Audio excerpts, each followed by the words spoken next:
ప్రార్థన చేసుకుందాం. సర్వశక్తిమంతుడా, సర్వోన్నతుడా, ఓ దివ్య సప్రసాద ప్రభువా, పీఠముపై వేయించేసిన గొప్ప దేవా, నీవు సిలువలో కార్చినటువంటి నీ అమూల్యమైన దివ్య రక్తము ద్వారా సకల మానవాళి పాపాలను కడగలని నువ్వు చిత్తగించావు. నీకు స్తోత్రం ప్రభువా, నీకు వందనాలు ప్రభువా. రక్తము చిందించబడకుండా పాపక్షమాపణ లేదు.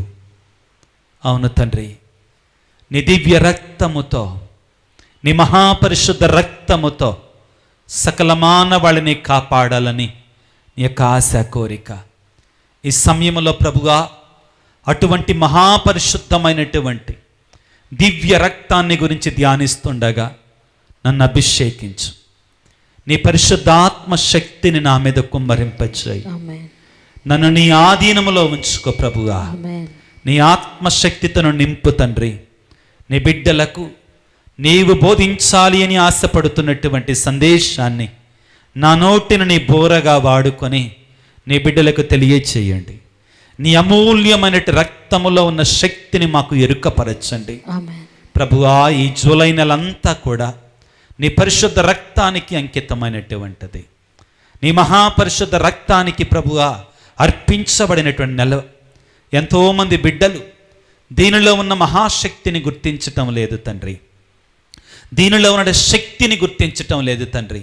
ఈనాడు మేము నీ మహాపరిశుద్ధమైన రక్తాన్ని గురించి తెలుసుకొని దాని విలువను ఎరిగి ప్రభువా, ఎల్లవేళలా కూడా నీ పరిశుద్ధ రక్తం యొక్క కాపుదలలో బ్రతికేటట్లుగా, నీ పరిశుద్ధ రక్తము ద్వారా దీవించబడులాగున మమ్మందరిని ఇక్కడ దీవించమని, ఈ సమయంలో మేము ఆలకించేటువంటి ప్రతి మాటను పరిశుద్ధపరచమని, మేము వినేటువంటి ప్రతి మాట ద్వారా మాతో మాట్లాడమని మనాదుడైన యేసయ్య అతి పరిశుద్ధ నామమున అడిగి వేడుకొనుచున్నాము తండ్రి. ఆమేన్. హల్లెలూయా. హల్లెలూయా. Praise the Lord. Praise the Lord. హల్లెలూయా. హల్లెలూయా. హల్లెలూయా. హల్లెలూయా. హల్లెలూయా. హల్లెలూయా. దేవవర ప్రసాదము చేత నిండిన మరియమ్మ వందనము. ప్రభువు మీతో ఉన్నారు, స్త్రీలలో ఆశీర్వదించబడిన వారు మీరే, మీ గర్భఫలము యేసు ఆశీర్వదించబడిన వారుగానే. పరిశుద్ధ మరియమ్మ సర్వేశ్వరుని యొక్క మాత, పాపాత్ములైన మా కొరకు ఇప్పుడు మా మరణ సమయమందున ప్రార్థించండి. పితా పుత్ర పవిత్రాత్మకు మహిమ కలుగును గాక. ఆదిలో కలిగినట్లు ఇప్పుడును ఎప్పుడును సదాకాలం మహిమ కలుగును గాక. యేసు రక్తమే జయం. యేసు రక్తమే జయం. యేసు రక్తమే జయం. హల్లెలూయా. హల్లెలూయా. Praise the Lord. Praise the Lord. హల్లెలూయా. హల్లెలూయా. హల్లెలూయా. హల్లెలూయా. క్రీస్తునాథుని యందు మిక్కిలి ప్రియ సహోదరి సహోదరులారా, ఒక మనిషి బ్రతకాలి అంటే ఆ మనిషికిలో ఉన్నటువంటి రక్తం అన్నిటికంటే కూడా ప్రధానమైనటువంటిది. ఒక 3 రోజుల క్రితం, ఖచ్చితంగా 3 రోజుల క్రితమే, నా దగ్గర వంట చేసే అమ్మాయి హాస్పిటల్కి వెళ్ళింది, బాగలేదని. టెస్టులు చేసిన తర్వాత వచ్చి, స్వామి నాకు బ్లడ్ ఇన్ఫెక్షన్ వచ్చిందంట స్వామి అన్నది. రక్తం ఏమైంది? కలుషితం అయిపోయింది. రక్తం ఏమైంది? కలుషితం అయిపోయింది. కాబట్టే చెప్పినట్లుగా donate blood and save life. ఒక మనిషి, చాలా పేర్లు పెడతాం ఒక మనిషి చనిపోయినప్పుడు. Heart attack. ఏం అటాక్ అండి? అంటే ఏంటి? గుండె ఎందుకు ఆగిపోద్ది?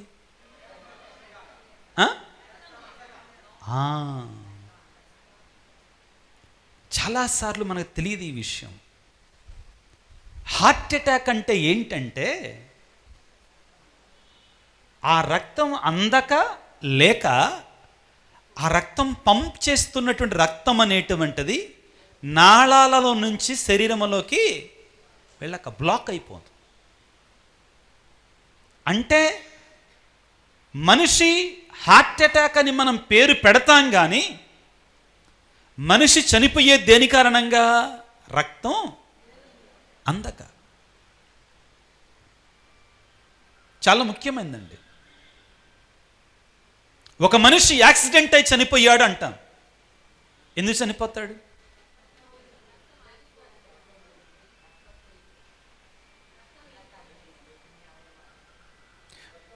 చాలా చాలా ముఖ్యమైన విషయాలండి ఇవన్నీ కూడా. ఒక మనిషికి యాక్సిడెంట్ అయిపోయి చనిపోయాడు అంటారు. నేను తేలప్రోలు అనే విచారణలో పనిచేస్తున్నప్పుడు నా చివరి సంవత్సరం 2002వ సంవత్సరం తపస్సు కాలం సాయంత్రం ఇంకొంచెం ఆలస్యమైన తర్వాత ఇదే టైంలో గ్రామాలలో దివ్యబలి పూజ సువార్తా కూటాలు చేసి అక్కడ ప్రజలకి పాప సంకీర్తనాలు వినడానికి వెళుతున్నాను. అదే తేలప్రోలుకు చెందినటువంటి నేను ఏం చేయాలంటే ప్రక్కన ఆనందపురం అనే గ్రామానికి వెళ్ళాలి. పేరేంటండి? మంచి పేరు కదా. ఆనందపురం అనేటువంటి గ్రామానికి వెళ్ళాలి. అయితే నేను రైట్ సైడ్ తిరగాలి. అల్లంత దూరంలో ఒక నలుగురు నిలబడి ఉన్నారు రోడ్డు మీద, నడి రోడ్డు మీద. సరే ఏంటా అనుకొని ఏదన్నా సహాయం చేయాల్సి వస్తుందేమని అక్కడికి వెళ్ళాను. కారుని డైరెక్ట్గా వాళ్ళ దగ్గర తీసుకొని వెళ్ళాను. ఒక తల్లి అలా రోడ్డు మీద ఎల్లికలగా పడిపోయి ఉంది. ఏంటి ఏమైంది అన్నాను. ఇక్కడ రోడ్డు మీద గొయ్యి ఉందండి, గోతి తెలుసు కదా, గుంట ఉందండి. వీళ్ళిద్దరూ కూడా ప్రార్థనకి వెళ్తున్నారు. ఎక్కడికి? ప్రార్థనకి. ఎక్కడో వాళ్ళు ప్రొటెస్టెంట్ వాళ్ళు ఏదో కూటానికి వెళుతున్నారు. వెళుతుంటే ఆ గోతిలో పడి వెనక కూర్చున్నటువంటి ఆ తల్లి పైకి ఎగిరి పడతం ఎల్లికలగా పడింది. పడ్డ తర్వాత ఆమె తల భాగం రోడ్డుకి బలంగా తాకింది. నేనన్నాను, వెంటనే ఫోన్ చేసి నేను వెళ్ళవలసిన గ్రామం వాళ్ళకి, నేను కొంచెం ఆలస్యంగా వస్తాను, ఏమైనా హాస్పిటల్లో చేర్చాలి. అక్కడ ఉన్న వాళ్ళని అడిగాను, ఏం చేస్తున్నారు ఇప్పుడంటే 108కి ఫోన్ చేశాను. ఎంతసేపటికి వస్తుంటే అర్ధగంట తర్వాత వస్తుందంటండి, ప్రయత్నం చేస్తున్నారు తొందరగా. అలా కాదు, నా కారులో ఎక్కించండి అన్నాను. అక్కడ పిన్నమ్మనేని మెడికల్ కాలేజీ ఉంది చిన్న ఉట్టపల్లిలో. నేను ఎక్కించండి అనగానే, ఫాదర్ గారండి తలలోంచి బ్లడ్ వస్తుంది, కారు పాడైద్ది అన్నాడు ఒకడన్నాడు. నేను అన్నాను, ప్రాణం పోతుందరా అక్కడ, కారు దేవుంది, కారు ముఖ్యంగా, దీనికి ఉపయోగపడకపోతే ఇంకా కారు అనవసరం అని చెప్పి. ఇక జాగ్రత్తగా వినండి. ఆ వ్యక్తిని నేను కారులో ఉన్న తర్వాత వెంటనే ప్రార్థన మొదలుపెట్టాను. ప్రార్థన చేయటం మొదలుపెట్టాను. ప్రార్థన చేస్తూ వెళుతున్నాను. అంతలోకి మరల మధ్యలో నాకు అక్కడ ఒక డాక్టర్ గారు తెలుసు కాబట్టి, ఇంకో అదేవిధంగా అక్కడ ఒక తెలిసినటువంటి వాళ్ళని అలర్ట్ చేశాను, రెడీగా ఉండండి అని చెప్పాను. వెంటనే అక్కడికి వెళ్ళిన తర్వాత ఆమెను దించేసి డాక్టర్లకు చెప్పి నేను చెప్పాను, జాగ్రత్తగా చూడండి, నాకు అక్కడ ప్రార్థనా కూటమి ఉంది, వీలుంటే మరి అది అయిపోయిన వెంటనే వస్తాననగానే తన భర్త కూడా ఆమెతో ఉన్నాడు. ఇద్దరు కలిసి వెళుతున్నారు. భర్త అన్నాడు, ఫాదర్ గారండి మీరు వచ్చేసరికేనే 12 గంట అయితే గ్రామం నుంచి సువార్తా కూటాలు అంటున్నారు, తపస్కాల శ్రమల దిన కూటాలు, కాబట్టి రేపొద్దున్నే రండి ఫాదర్ గారండి అని చెప్పాడు. నేను వచ్చాను, తెల్లారి పొద్దున్నే పూజన చేశాను. చేసిన తరువాత నేను ఇక వెళదామని బయలుదేరుతుంటే అతని వద్ద నుండి ఫోన్ వచ్చింది. అతను ఏడుస్తూ నాకు ఫోన్ చేసి, ఫాదర్ గారండి మీరు ఎంత చేశారు కానీ నా భార్య బ్రతకలేదండి, చనిపోయిందండి అన్నారు. డాక్టర్లు ఆ రోజు మాతో చెప్పింది ఏంటంటే, ఆమె బ్రెయిన్లో తల బాగా దెబ్బ తగలటం ద్వారా ఆ బ్రెయిన్లో ఉన్నట్టు బ్లడ్ ఏమైంది, క్లాట్ అయిపోయింది. ఆ తర్వాత మేము ఆ కారులో ప్రార్థన చేస్తూనే ఉన్నామండి హాస్పిటల్కి వెళ్ళే వరకు. నేను మరలా తర్వాత గ్రామానికి వెళ్ళిన తర్వాత కూడా అక్కడ ఉన్నట్టు ప్రజలకు కూడా చెప్పాను, ఇలా ఈ విధంగా యాక్సిడెంట్ అయింది, దేవుని చిత్తం అయితే ఆ తల్లిని బ్రతికించాలని. మీలో ఒక ప్రశ్న తలంతవచ్చు, ఫాదర్ గారు డ్రైవింగ్ చేసుకుంటా ప్రార్థన చేశారు, దేవుడు ఎందుకు మొర ఆలకించలేదు అనుకుంటామండి. కానీ ఆ భర్త పలికిన మాట నన్ను షాక్ చేసిందండి. ఫాదర్ గారండి నా భార్య అంటే నాకు ప్రాణం అండి, చాలా భక్తి అండి, విశ్వాసం కలిగిన కుటుంబం అది, అదే తేలప్రోలు. నా భార్య అంటే నాకు ప్రాణం. అందరూ కూడా చెప్పారు అక్కడ ఉన్నటువంటి వాళ్ళిద్దరూ అన్యోన్యంగా జీవించేటువంటి మంచి దంపతులు. కానీ ఒక విశ్వాసము కలిగినటువంటి భక్తుడిగా, ఒక విశ్వాసము కలిగిన దేవుని బిడ్డగా ఇంత బాధలో కూడా నేను ఒక మాట చెప్పగలనండి. ఏంటంటే, నా భార్య చనిపోయినా కానీ ఒక దైవజనుడి యొక్క దీవెనలు పొందుకుంది. చివరిలో ఒక దైవజనుడితో ఆమె ప్రయాణం చేసింది. ఒక దైవజనుడి యొక్క ఆశీర్వాదాలతో ఆ తల్లి పరలోకానికి వెళ్ళిందని ఆ భక్త చెప్పిన మాట నన్ను షాక్ చేసిందండి. ఇతరు ఒకవేళ ఇంకా మీరున్నా కానీ ఎందుకు బ్రతకలేదని అంటాడేమో నేను అనుకున్నానండి. యాక్చువల్గా మనలో చాలామంది అయితే ఆ మాట అంటారు. వాళ్ళు చెప్పాను కదా, ఒక ప్రొటెస్టెంట్ సంఘానికి చెందినటువంటి వాళ్ళు. కానీ ఆ తల్లి యొక్క అంతిమ సంస్కారాలన్నిటినీ కూడా నా చేతే చేయించారు. వాళ్ళ పాస్టర్స్ వచ్చినా కానీ నా చేతే చేయించారు, వాళ్ళ కుటుంబం కోరుకొని. ప్రియులారా, ఆ భర్త చెప్పినట్టు మాట నేను ఎక్స్పెక్ట్ చేయలే ఆయన దగ్గర నుంచి. అసలు ఒకవేళ ఫాదర్ గారు తెచ్చినా కానీ, ఫాదర్ గారు ప్రార్థన చేసినా బ్రతకలేదని అంటారేమో అనుకున్నా.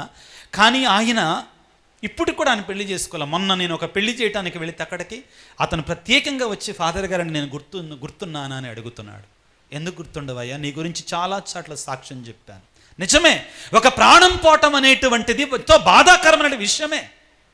కానీ అతను చూసిన విధానం, అతను ఆలోచించిన విధానం ఏమిటి అంటే, నా భార్య తన ప్రాణాన్ని పోయేటప్పుడు ఒక అభిషిక్తుని చేతిలో ఒక ప్రార్థనకి వెళుతున్నట్టు, ఒక సువార్తను బోధించటానికి, ఒక దివ్య బలి పూజను సమర్పించటానికి, పాప సంకీర్తనాలు వినడానికి, దివ్య సంస్కారాన్ని ఇవ్వడానికి వెళుతున్నట్టు ఒక మహాపరిశుద్ధుడైనట్టు ఒక గురువు యొక్క చేతుల్లో ఆమె చివరి క్షణాలు గడిచనియి. కాబట్టి నా భార్య తప్పనిసరిగా దేవుని సన్నిధిలో ఉంటదని నేను నమ్ముతున్నానయ్యా అని చెప్పాడు. హల్లెలూయా, హల్లెలూయా, praise the Lord, praise the Lord, హల్లెలూయా, హల్లెలూయా, హల్లెలూయా, హల్లెలూయా, హల్లెలూయా, హల్లెలూయా. క్రీస్తునాథుని యందు ప్రియులకు దేవుని బిడ్డలారా, రక్తం యొక్క ప్రాధాన్యత.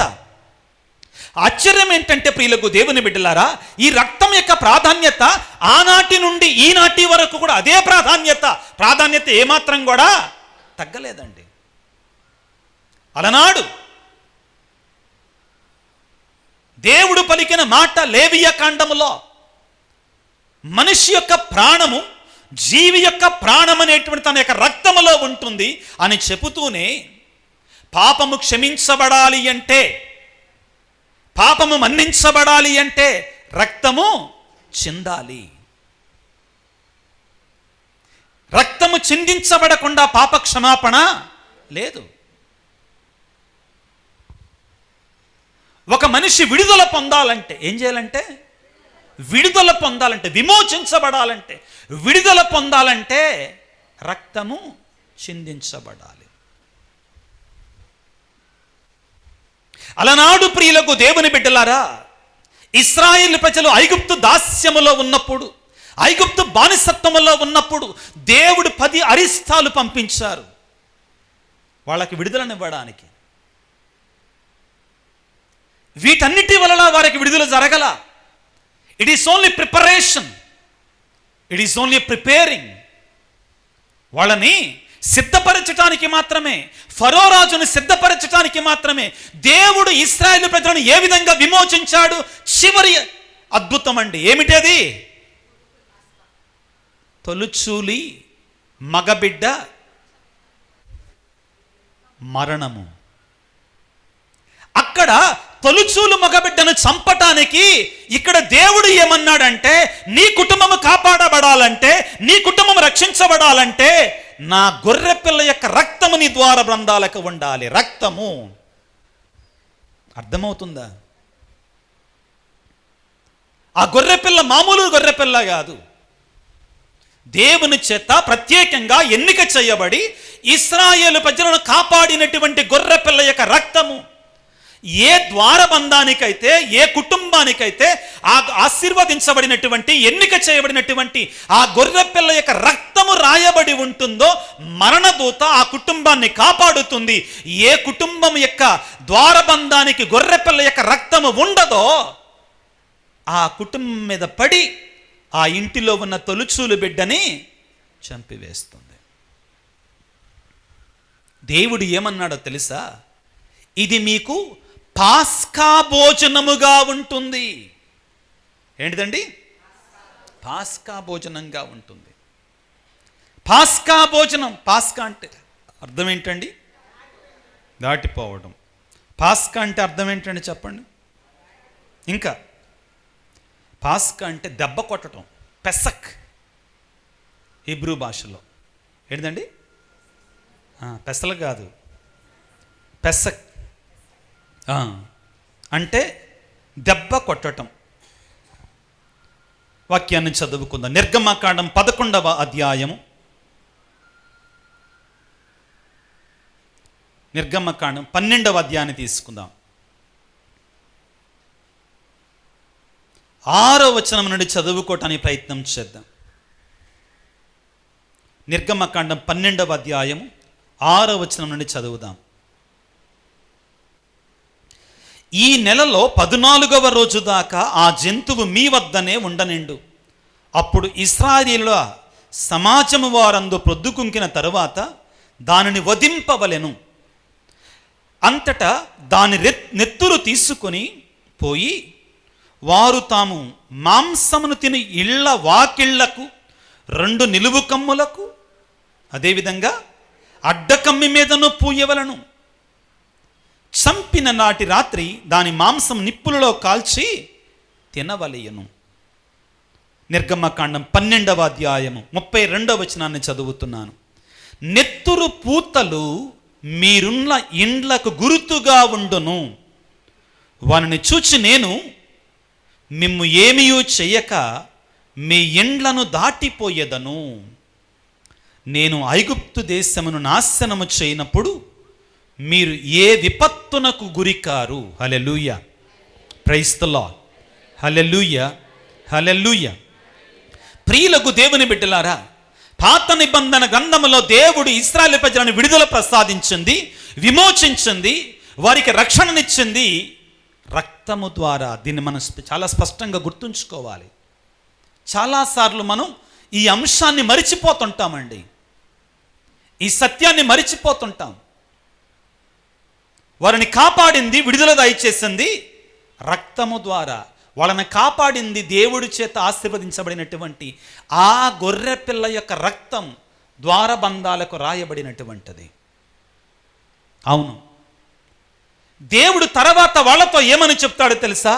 ఈ పాస్కా భోజనాన్ని మీరు ప్రతి సంవత్సరం చేయాలి ఇశ్రాయేలు ప్రజలు. దేనికోసం, ఎందుకు చెయ్యాలి? జ్ఞాపకార్థంగా. ఏంటి? ఏని జ్ఞాపకార్థం? మా దేవుడు మమ్మల్ని శత్రువుల బారి నుండి ఈ రీతిగా విడిపించాడు. ఏం జరిగింది? ఇశ్రాయేలు ప్రజలలో ఒక ఆచారం ఉండేది. ఇప్పుడు కూడా పాత క్రైస్తవ కుటుంబాలలో ఒక ఆచారం ఉంటుంది. మీరు ఇప్పుడు కేరళ వెళ్ళండి, అక్కడ కూడా చేస్తారు.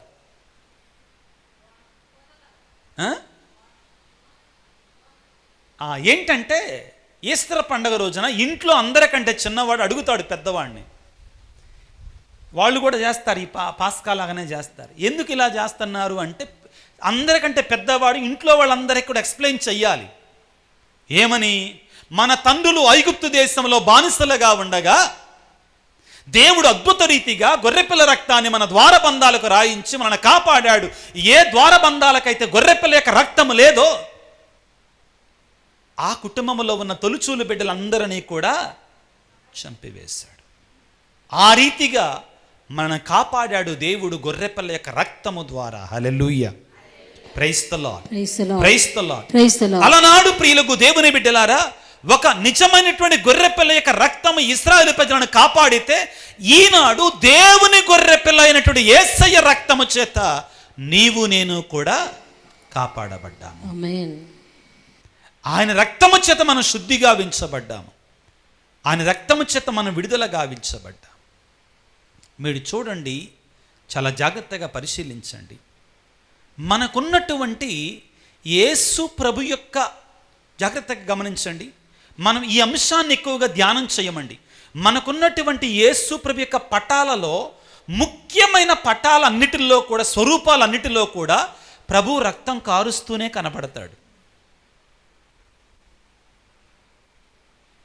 దివ్య కారుణ్య పటంలో ఒకవైపున రక్తము, మరొక వైపున నీరు.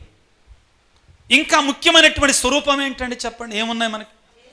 యేసు తిరుహృదయం. ప్రియులారా, రక్తం ఇంకా బొట్టులు బొట్టులుగా కారుతూనే ఉంటుంది. ఇంకా మనకున్నటువంటి స్వరూపాలు ఏంటో చెప్పండి పిల్లారా. సిలువ. దీన్ని మీరు గుర్తించాలి దయచేసి. దీని మీద ధ్యానం చేయాలి మనందరము కూడా. ఆ సిలువలో కూడా యేసు ప్రభు రక్తాన్ని కారుస్తూనే ఉంటాడు. ఆయన పరిశుద్ధ రక్తాన్ని కారుస్తూనే ఉంటాడు. పునీత మార్గరెట్ మేరీ అలకక్ అమ్మగారితోటి యేసు ప్రభు చెప్పినటువంటి మాటలు ఏమిటి అంటే, యేసయ్య మానవాళి పాపము కొరకై తన యొక్క పరిశుద్ధ రక్తాన్ని, తన యొక్క దివ్య రక్తాన్ని కార్చటం ఇంకా ఆపలేదు, కారుస్తూనే ఉన్నాడు. ఆయన యొక్క రక్తం మన పాపాలను క్షమిస్తూనే ఉంది, మన్నిస్తూనే ఉంది. ఓ పరలోక తండ్రి, నీ కుమారుని యొక్క అతి శ్రేష్టమైన రక్తము ద్వారా సకల మానవాళిని కాపాడాలని నీ ప్రణాళిక, నీ ఏర్పాటు. నా దేవా, ఈనాడు కూడా ప్రతిదినము పీఠముపై గురువుల ద్వారా సమర్పించబడుతున్నటువంటి నీ కుమారుని యొక్క శరీర రక్తాల ద్వారా ఈ లోకాన్ని కాపాడుతున్న పరలోక తండ్రి నీకు స్తోత్రాలు.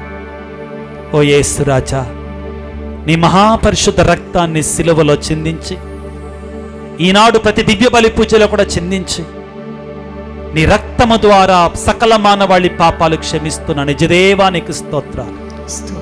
సాతానుకు అతి భయంకరమైనటువంటి నీ పరిశుద్ధ రక్తం, రోగాలను వ్యాధులను నయము చేసేటువంటి రక్తం నీ పరిశుద్ధ రక్తం. అలనాడు లాంజనస్, ఈనాడు జూడా బెన్హర్, ఎంతో మంది నీ రక్తములో శక్తి ఉందని నిరూపిస్తున్నారు. యేసు రాజా నీకు స్తోత్రాలయ్యా, నీకు వందనాలు. నీ వెలగల రక్తాన్ని మా కొరకై సిలువలో చిందించిన దేవా నీకు స్తోత్రాలు. స్తోత్రం రాజా, నీకు స్తోత్రాలు ప్రభువా. స్తోత్రం. మా మీదను మా బిడ్డల మీదను నీ పరిశుద్ధ రక్తాన్ని కుమ్మరింప చేయండి తండ్రి. ఆమేన్. అలనాడు ఇశ్రాయేలు ప్రజలు కాపాడబడటానికి వారి కుటుంబ ద్వారబంధాలకి ఆ గొర్రె పిల్ల యొక్క రక్తాన్ని ఏ విధముగా రాసుకున్నారు, మేము కూడా నీ యొక్క పరిశుద్ధ రక్తాన్ని మా హృదయాలకు రాసుకునేలాగా దీవించు. ఆమేన్. ఓ పరిశుద్ధాత్మదేవా, ఈనాడు పీఠము మీదకి ప్రతి గురువు దివ్య బలి పూజ సమర్పిస్తున్నప్పుడు క్రీస్తు శరీరముగా, క్రీస్తు రక్తముగా అప్పదాక్షరస్థాలు మారుతున్నాయి అంటే నీ పరిశుద్ధాత్మ శక్తి, నీ పరిశుద్ధాత్మ మహిమ. ఈనాడు ప్రభువా, ప్రత్యేకమైన రీతిలో యావత్ ప్రపంచంలో ఉన్న బిడ్డలందరి కొరకే ప్రార్థిస్తున్నాను. నీ పరిశుద్ధ రక్తముతో ప్రభు ప్రతి బిడ్డను కాపాడండి, పాపుల యొక్క హృదయాలను మార్చండి తండ్రి. మరి ముఖ్యంగా ఈ డివైన్ మర్సీ రిట్రీట్ సెంటర్ కొరకే ప్రార్థన చేస్తున్నాము. ఈనాడు రిట్రీట్ లో పాల్గొంటున్న ఈ బిడ్డలందరికీ ప్రత్యేకంగా ప్రార్థిస్తున్నాము తండ్రి. ఆ బిడ్డల తలంపులను, ఉద్దేశాలను నెరవేర్చు. ఫాదర్లను దీవించండి నాయన, సహకరిస్తున్న వారిని దీవించండి. ఇక్కడ ఈ రిట్రీట్లు జరగటానికి, ముందు కొనసాగటానికి ఎవరైతే వారికి చేయూతను అందిస్తున్నారు ప్రతి బిడ్డను కూడా దీవించండి. నీ పరిశుద్ధ రక్తాన్ని ప్రభు వారి కుటుంబంలో చిలకరించండి. నీ అద్భుతాలు వారి జీవితాల్లో చేర్చండి ప్రభు. నీ కృపను వారికి దయచేయమని. అమ్మా తల్లి మరియ మాత, నీ కుమారుని యొక్క శరీరంలో ప్రవహించింది నువ్వు పరిశుద్ధాత్మ అభిషేకము ద్వారా పొందుకున్నటువంటి దైవికమైన రక్తం తల్లి. నీ మధ్యస్థ ప్రార్థన ద్వారా మా అందరి కొరకే వేడుకోమని మనాదురైన యేసయ్య అతి పరిశుద్ధమైన రక్తము ద్వారా వేడుకొనుచున్నాము తండ్రి. ఆమేన్. పరిశుద్ధ పరమ దివ్య సప్రసాదమునకు సదాకాలము ఆరాధన, స్తుతి, స్తోత్రం, నమస్కారములు కలుగునుగాక. పిత, పుత్ర, పవిత్రాత్మకు మహిమ కలుగునుగాక. ఆదిలో కలిగినట్లు ఇప్పుడును ఎప్పుడును సదాకాలం మహిమ కలుగునుగాక. ఆమేన్.